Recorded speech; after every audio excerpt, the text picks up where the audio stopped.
الحمد للہ رب العالمین والعاقبۃ للمتقین والصلاة والسلام علی سید الانبیاء والمرسلین اعوذ باللہ السمیع العلیم من الشیطان الرجیم من ہمزہ ونفخہ ونفثہ بسم اللہ الرحمن الرحیم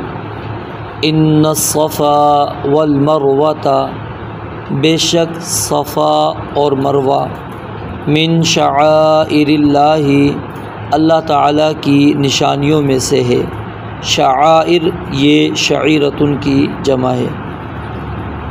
فمن پس جو شخص حج البیت حج کرے بیت اللہ کا او یا اعتمر عمرہ کرے فلا جناح علیہ پس کوئی گناہ نہیں ہے اس پر ان یطوف بہما کہ وہ دونوں کا خوب طواف کرے۔ ومن تطوع خیراً اور جو کوئی خوشی سے خیراً کوئی نیکی کرے فإن اللہ پس بے شک اللہ تعالی شاکر علیم قدردان ہے سب کچھ جاننے والا ہے۔ ان الذین یکتمون بے شک وہ لوگ جو چھپاتے ہیں ما انزلنا اس چیز کو جو ہم نے نازل کیا من البینات واضح دلیلوں میں سے والہدی اور ہدایت میں سے من بعد ما بیناہ للناس من بعد اس کے بعد کہ ما جو بیناہ ہم نے کھول کر بیان کر دیا ہے اس کو للناس لوگوں کے لیے فی الکتاب کتاب میں اولئک یہی لوگ ہیں یلعنہم اللہ لعنت کرتا ہے ان پر اللہ تعالی ویلعنہم اللاعنون اور لعنت کرتے ہیں ان پر سب لعنت کرنے والے الا الذین تابوا سوائے ان لوگوں کے جنہوں نے توبہ کی واصلحوا اور اصلاح کر لی وبینوا اور خوب اور کھول کر بیان کر دیا فاولئک اتوب علیہم پس یہ لوگ ہیں جن کی میں توبہ قبول کرتا ہوں وانا التواب الرحیم اور میں بہت توبہ قبول کرنے والا نہایت رحم والا ہوں۔ ان الذین کفروا بے شک وہ لوگ جنہوں نے کفر کیا وماتوا اور وہ فوت ہو گئے وہم کفار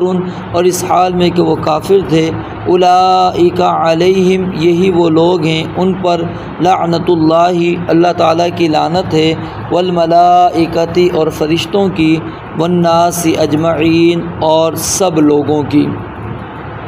خالدین فیہا ہمیشہ اس میں رہنے والے ہیں لا یخفف نہیں ہلکا کیا جائے گا عنہم ان سے العذاب عذاب ولا هم ینظرون اور نہ انہیں مہلت دی جائے گی وإلہکم الہ واحد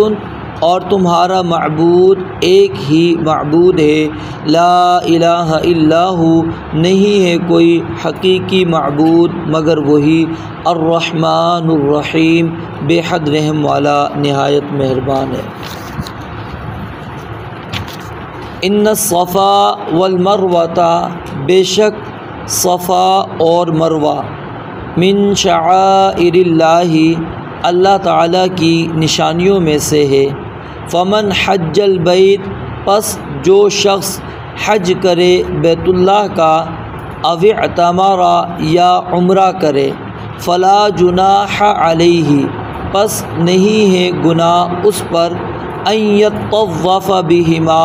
کہ وہ ان دونوں کا خوب طواف کرے ومن تطوع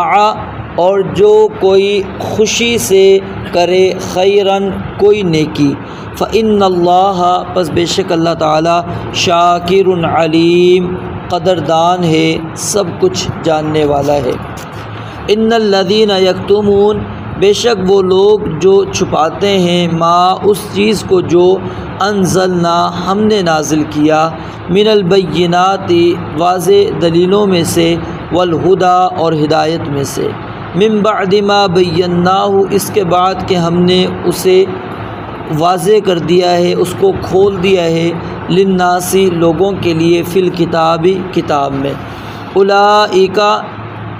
یلعنہم اللہ، ایسے لوگ ہیں کہ ان پر اللہ تعالیٰ لعنت کرتا ہے، ویلعنہم اللاعنون، اور سب لعنت کرنے والے ان پر لعنت کرتے ہیں،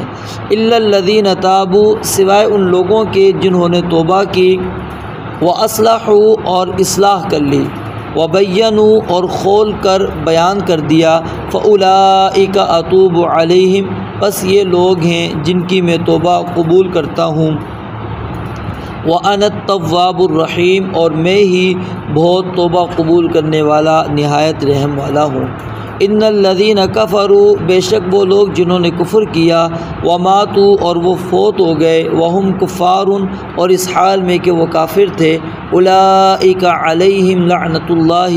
یہی وہ لوگ ہیں کہ ان پر اللہ تعالیٰ کی لعنت ہے، والملائکۃ، اور فرشتوں کی، والناس اجمعین، اور سب لوگوں کی، خالدین فیہا، ہمیشہ اس میں رہنے والے ہیں، لا یخفف، نہیں ہلکا کیا جائے گا، عنہم العذاب، ان سے عذاب، ولا ہم ینظرون، اور نہ انہیں مہلت دی جائے گی، وإلہکم، اور تمہارا معبود، الہ واحد، ایک ہی معبود ہے، لا الہ الا ہو، نہیں ہے حقیقی معبود مگر وہی، الرحمن الرحیم، بے حد رحم والا نہایت مہربان ہے۔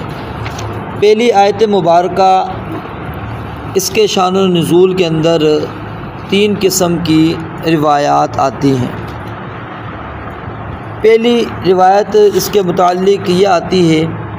کہ دور جاہلیت کے اندر لوگوں نے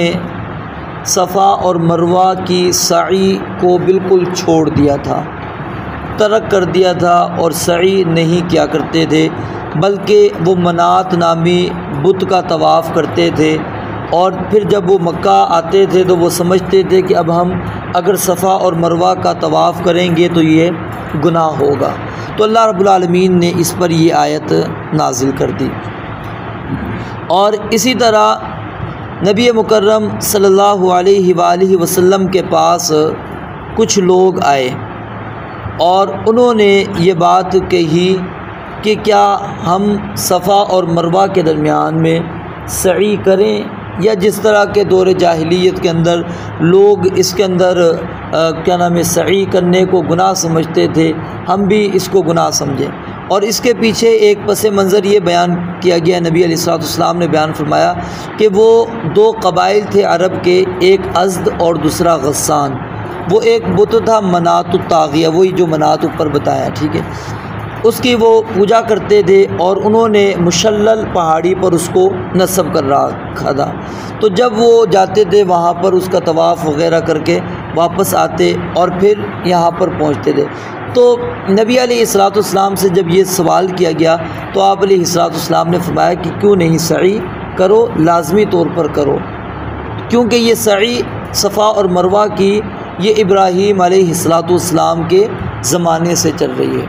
اور ان کے مناسک میں سے یہ ایک منسک ہے، یہ طریقہ ہے جو ابراہیم علیہ السلام نے ادا کیا تھا۔ تو دور جاہلیت کے اندر جس طرح مشرکین نے چھوڑ دیا تھا، تو اسلام نے اس چیز کو بالکل ختم کر دیا۔ اور پھر ایک روایت کے اندر 2 بت اور ان کا تذکرہ آتا ہے، اساف اور نائلہ، اساف اور نائلہ، ان کو جو ہے صفا اور مروہ پر جو ہے نصب کر دیا گیا تھا، اور پھر جب وہ مشرکین وہاں پر سعی کرتے تھے تو وہ اس کو جا کر چوما بھی کرتے تھے، استلام بھی اس کو کیا کرتے تھے۔ تو صحابہ کرام نے پھر اس چیز کو بڑا برا سمجھا کہ یہاں پر تو یہ 2 بت ہیں، اور پھر جو ہے اگر ہم یہاں پر سعی کریں تو یہ تو بہت غلط بات ہو جائے گی، تو وہ رک گئے۔ سیدنا انس بیان فرماتے ہیں تو پھر اللہ تعالیٰ نے یہ آیت مبارکہ نازل فرما دی کہ ان الصفا والمروۃ من شعائر اللہ، کہ صفا اور مروہ کا تعلق اساف اور نائلہ بت کے ساتھ نہیں ہے، اس کا جاہلیت کے مشرکین کے ساتھ بھی کوئی تعلق نہیں ہے کہ وہ اس کی سعی کرتے تھے یا نہیں کرتے تھے، تمہیں اس چیز سے نہیں کچھ بھی تمہیں مسئلہ نہیں ہونا چاہیے۔ اصل میں کیا ہے، یہ صفا اور مروہ جو ہے من شعائر اللہ، اللہ تعالیٰ کی نشانیوں میں سے ہے۔ فمن حج البیت او اعتمر، بس جو کوئی بیت اللہ کا حج کرے یا عمرہ کرے تو فلا جناح علیہ، تو اس کے اوپر کوئی گناہ نہیں ہے کہ وہ ان دونوں کا خوب طواف کرے۔ اصل میں اس آیت کے سمجھنے کے اندر صحابہ کرام کو بھی غلطی لگی اور ہمیں بھی لگ سکتی ہے۔ وہ کیا ہے کہ یعنی جملہ یہ بنتا ہے کہ جو بندہ حج بیت اللہ کر رہے یا عمرہ کرے اس پر کوئی گناہ نہیں کہ وہ ان دونوں کا طواف نہ کرے۔ جملہ یہ بننا چاہیے تھا نا کہ وہ ان دونوں کا طواف نہ کرے تو کوئی گناہ نہیں ہے۔ تو لیکن یہاں پر اللہ رب العالمین نے اللہ یطوف بہما نہیں کہا بلکہ ان یطوف بہما کہا ہے کہ خوب ان کا طواف کریں، خوب ان کا طواف کریں۔ تو سیدہ عائشہ رضی اللہ تعالی عنہا ان سے عروہ بن زبیر رضی اللہ تعالیٰ عنہ ان کے بانجے ہیں سیدہ عائشہ رضی اللہ تعالیٰ عنہ کے، انہوں نے آ کر کہا کہ میں ایک شبہ مجھے یہ آتا ہے اس آیت سے۔ انہوں نے کہا کیا شبہ ہے تمہیں؟ عائشہ رضی اللہ تعالیٰ عنہ کو انہوں نے بتلایا کہ مجھے ظاہری الفاظ سے یہ بات سمجھ میں آتی ہے کہ ہم اس کی اگر سعی نہ کریں تو ہمیں کوئی حرج نہیں ہے۔ تو سیدہ عائشہ رضی اللہ تعالیٰ عنہ بیان فرماتی ہیں کہ اگر یہ بات ہوتی جو تم کہہ رہے ہو تو پھر یہاں پر الفاظ اللہ یطوف بہما یعنی لا یہاں پر ہونا چاہیے تھا، ان کے بعد لا آنا چاہیے تھا کہ اگر طواف نہ کرے تو کوئی گناہ نہیں ہے، ٹھیک ہے۔ تو یعنی کہ اصل کیا ہے کہ اس کا خوب طواف کرنا ہے۔ تو اللہ کہتے ہیں جو جاہلیت کے اندر لوگوں نے بت نصب کر دیے تمہیں اس چیز کے اندر کوئی رکاوٹ نہیں آنی چاہیے بلکہ تم خوب اس کا طواف کرو، اور یہ حج اور اسی طرح عمرے کا یہ باقاعدہ ایک رکن ہے آپ کا کہ آپ صفا اور مروہ کے درمیان میں سعی کریں گے، اور نبی علیہ السلام نے سعی کو لازم قرار دیا۔ پھر اگلی آیت کے اندر اللہ رب العالمین فرماتے ہیں کہ جو لوگ اللہ رب العالمین نے جو چیز نازل کی ہے واضح آیات اور ہدایت میں سے، واضح معجزات میں سے، وہ اس کو چھپا لیتے ہیں۔ اگرچہ اس آیت کا اصل مصداق وہ تو یہودی ہیں، لیکن اس آیت کو علماء عام بھی قرار دیتے ہیں کہ اس کے اندر ہر وہ شخص آ جاتا ہے کہ جس سے کسی چیز کے بارے میں سوال کیا جائے، کسی دین کے مسئلے کے بارے میں، اور اس کو علم ہو اور وہ آگے بیان نہیں کرتا، چھپا لیتا ہے۔ نبی علیہ السلام نے بڑی سخت وعید بیان فرمائی کہ من سئل عن علم ثم علمہ ثم کتمہ، کہ جس شخص سے کسی علم کے متعلق سوال کیا جاتا ہے اور وہ اس کو جانتا بھی ہے، ثم کتمہ، پھر وہ اس کو چھپا لیتا ہے، واضح نہیں کرتا۔ کیونکہ ہمارے ہاں کیا ہے، ہم مختلف فرقوں کے اندر تقسیم ہو گئے ہیں، تو اب کیا ہوتا ہے ہم اس چیز سے ڈر رہے ہوتے ہیں کہ اگر بیان کی تو یہ دوسرے کو بات غلط لگ سکتی ہے، دوسرے فرقے والے کے لیے یہ بات غلط ہوگی۔ اب علم ہونے کے باوجود ہم اس کو چھپا لیتے ہیں۔ تو نبی علیہ السلام نے فرمایا الجم یوم القیامت بلجام من نار، کہ قیامت والے دن اس شخص کو جہنم کی جو آگ ہوگی نا اس کی لگام اس کو پہنائی جائے گی۔ یعنی بڑا سخت یہ وعید ہے اس حوالے سے کہ دین کو چھپانا نہیں چاہیے۔ آپ کو علم ہے آپ بتلا دیں، آپ اس کو بتلائیں، آپ سے سوال کیا گیا ہے آپ اس کو واضح کر دیں، لوگوں کے سامنے بتلا دیں۔ اگر وہ کسی کے مخالف ہوتی ہے کوئی مسئلہ نہیں، کیونکہ اگر اس طرح ہم دیکھیں تو دین اسلام کے آپ کوئی بھی حکم نہیں بیان کر سکتے۔ مثال ہے نماز ہمارے ہاں کتنے مسلمان پڑھتے ہیں، پھر تو آپ نماز کے بارے میں بھی نہیں بتا سکتے۔ ہم کتنا جھوٹ اپنے روزانہ کے معمولات میں بول لیتے ہیں، پھر آپ جھوٹ پر بھی کوئی وعید نہیں بیان کر سکتے۔ کسی کا مال کوئی غصب کرتا ہے آپ نہیں بیان کر سکتے، کیوں؟ ظاہر ہے جو یہ کام کرتا ہے اس کو تو یہ بری لگیں گی باتیں۔ تو پھر اس طرح تو شریعت کی ہر چیز کو پھر آپ کو چھپانا پڑے گا، ہیں کیوں؟ کیونکہ کوئی نہ کوئی ایسا شخص ضرور ہوگا کہ جو اس جرم کے اندر ملوث ہوگا، جو اس گناہ کے اندر ملوث ہوگا، اور اس کو یہ بات جو آپ بیان کریں گے اس کے لیے تو یہ بڑی خطرناک ہوگی، اور اس کے لیے بڑی یعنی وہ کیا نام ہے بری بھی اس کو لگے گی کہ میری بات کی جا رہی ہے۔ تو پھر اگر یہ مسئلہ دیکھا جائے تو پھر اللہ تعالیٰ بھی قرآن مجید کے اندر یہ چیزیں نہ بیان کرتے۔ اللہ تعالیٰ نے دیکھیں ہر چیز کو کھول کر بیان کر دیا، توحید کے معاملے کو بالکل واضح بیان کر دیا۔ یہ نہیں کہا کہ وہ مشرکین موجود ہیں نبی علیہ السلام کے زمانے کے، ان کے بھی بت موجود ہیں، ان کو بری لگیں گی، نہیں، بیان کر دی۔ کیونکہ اگر لوگوں کے مزاج کو دیکھا جائے تو پھر تو آپ دین کا کوئی بھی مسئلہ نہیں بیان کر سکتے۔ ہاں لیکن یہاں پر ایک چیز ذہن میں رکھیں کہ کچھ ایسے مسائل ہوتے ہیں کہ جس سے غلط فہمی پیدا ہو سکتی ہے۔ اگر آپ بیان کریں، بیان کرنے کے بعد غلط فہمی میں لوگ مبتلا ہو سکتے ہیں، تو اس مسئلے کو بیان کرنے سے اجتناب کرنا چاہیے، بچنا چاہیے۔ جیسا کہ رسول اللہ صلی اللہ علیہ وسلم نے سیدنا ابو ہریرہ رضی اللہ تعالیٰ عنہ کو کہا تھا کہ لا الہ الا اللہ پر جنت کی بشارت لوگوں کو نہ سناؤ۔ اب حالانکہ آپ نے بشارت دی ہے جو لا الہ الا اللہ پڑھتا ہے وہ جنت کے اندر داخل ہو جائے گا، آپ نے کیوں نہیں یہ بشارت سنانے دی؟ وجہ کیا تھی کہ لوگ اسی کے اوپر اعتماد کر لیں گے، بھروسہ کر لیں گے، اور آج ہمارے مسلمانوں کی اکثریت اسی چیز کے اوپر اعتماد کر کے بیٹھی ہے کہ جی میں مسلمان ہوں، زبان سے میں کلمہ پڑھتا ہوں، میرے لیے تو اللہ تعالیٰ نے جنت ہی بنائی ہے، میں جنت میں ہی جانے والا ہوں۔ یعنی کہ جس طرح پیچھے ہم نے یہود و نصارہ کے بارے میں پڑھا تھا، انہوں نے کہا تھا کہ جنت ہمارے لیے بنی ہے، تو ہم بھی یہی سمجھتے ہیں۔ تو یہ حدیث اب یہ غلط فہمی مبتلا کر دیتی ہے،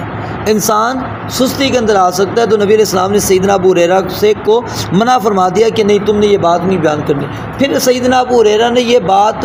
کب بیان کی؟ اپنے مرض الوفات کے اندر، وفات کے قریب انہوں نے بیان کی، صرف اس وجہ سے وہ جو پیچھے حدیث میں نے آپ کو بیان کی کہ جس کے پاس علم موجود ہو اور وہ چھپا دے، لوگوں کو بیان نہ کرے، کہتے میں اس وعید سے ڈر گیا، صرف اس وعید سے، اگر مجھے یہ وعید نہ ہوتی تو میں یہ کبھی بھی ان لوگوں کو حدیث ہی نہ پہنچاتا،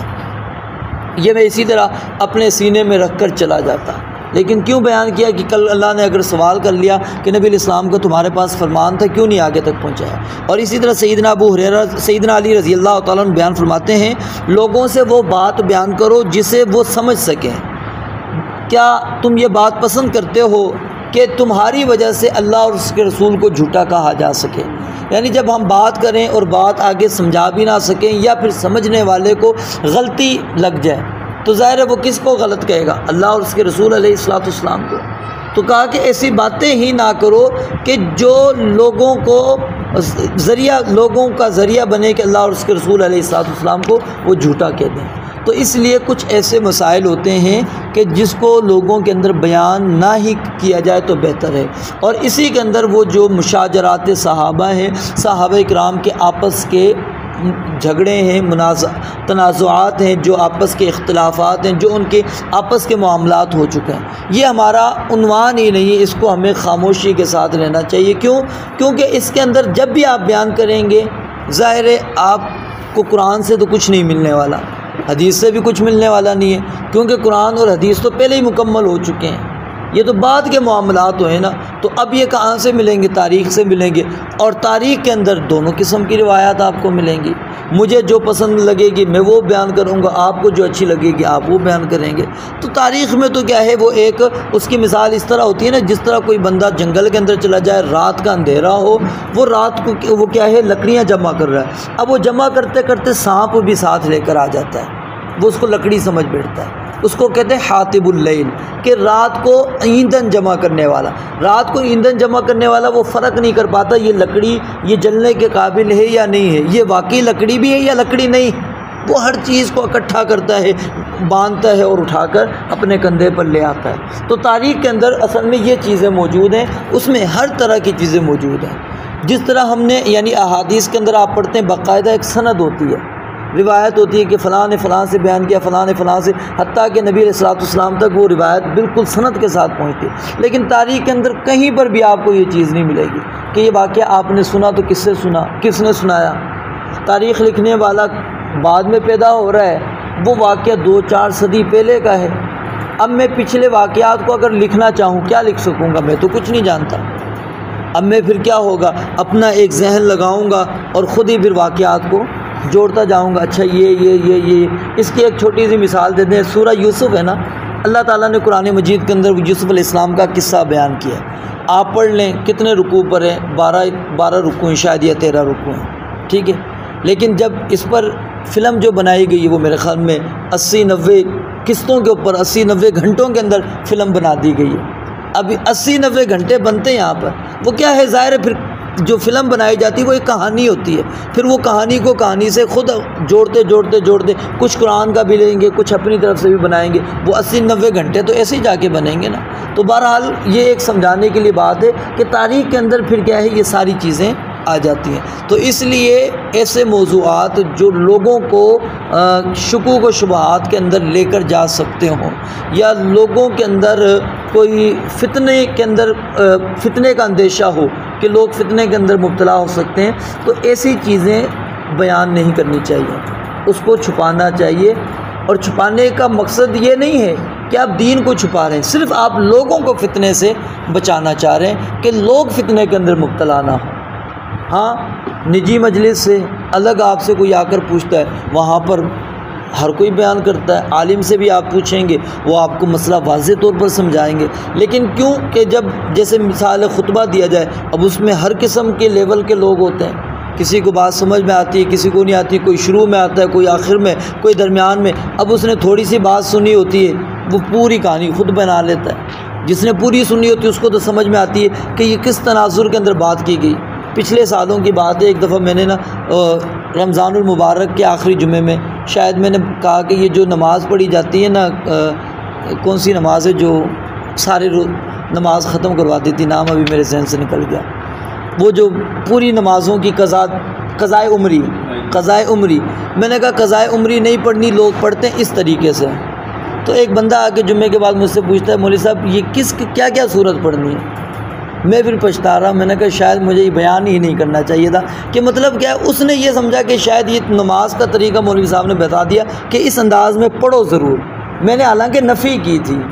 میں نے بتایا لوگ اس طرح پڑھتے ہیں، یہ قرآن و حدیث میں کہیں نہیں ہے، لیکن اس نے کیا سمجھا کہ شاید کہ ترغیب دی گئی ہے کہ ہماری کیونکہ نمازیں رہ گئی ہیں تو لہٰذا یہ 2 رکعتیں ادا کر لو تو پوری زندگی کی ہماری قضائے عمری ہو جائے گی۔ تو یہ کیا ہوتا ہے کہ بسا اوقات سمجھنے والے کو غلطی کے اندر وہ پڑھ سکتا ہے، تو اس لیے اہل علم علماء یہی کہتے ہیں کہ ان چیزوں کو پھر کیا ہے آپ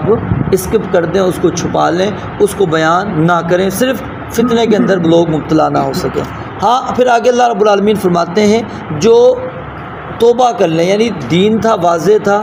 اس کو انہوں نے چھپایا، پھر اس کو ان کو احساس ہوا کہ نہیں ہم نے غلط کیا ہے، وہ اپنی اصلاح کر لیتے ہیں، توبہ کر لیتے ہیں، تو اللہ تعالیٰ کہتے ہیں میں ان کو معاف کر دوں گا، کیونکہ میں معاف کرنے والا رحم کرنے والا ہوں۔ لیکن جو لوگ توبہ نہیں کریں گے ان کے لیے اللہ رب العالمین فرماتے ہیں اللہ بھی ان پر لعنت کرتا ہے۔ اللہ کی لعنت سے مراد یہ کہ اللہ تعالیٰ